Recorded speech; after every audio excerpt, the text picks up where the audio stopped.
ఏంటంటే స్వచ్ఛ హరితాంధ్ర కోసం అడిగేద్దాం, ప్లాస్టిక్ పెనుభూతాన్ని తరిమేద్దాం, ప్రతి ఒక్కరూ మొక్కలు నాటుతాం. ఇది మా స్లోగన్. దీనికి ఏంటంటే ఈ సంవత్సరం మండలానికి 25,000 మొక్కలు నాటాలనుకున్నాం. అంటే సర్వేపల్లి నియోజకవర్గంలో 125,000 మొక్కలు నాటుతున్నాం. ఫర్ ఎగ్జాంపుల్ ఇక్కడే ఈరోజు మండల ఆఫీసు, ఎంఆర్ఓ ఆఫీసు ఎదురుగా ఉండే హాస్పిటల్ అన్నింటిలో 100కి పైన మొక్కలు నాటుతున్నాం.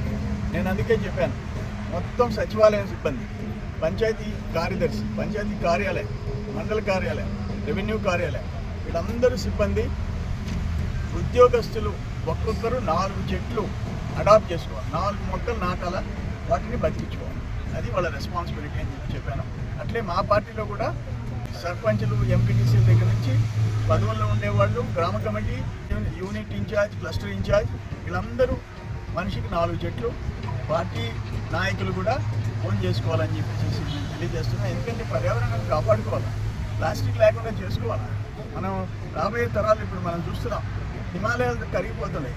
ఏమవుతుంది ఆఫ్టర్ 20-30 ఇయర్స్, 20-30 సంవత్సరాల తర్వాత ఈ టెంపరేచర్ పెరిగిపోతా పోతే ఏమవుతుంది, భావితరాలు పరిస్థితి ఏమిటనేది మనం ఆలోచించుకోవాల్సిన అవసరం ఉంది. కాబట్టి అందరూ మొక్కలు నాటే కార్యక్రమం చేస్తాం.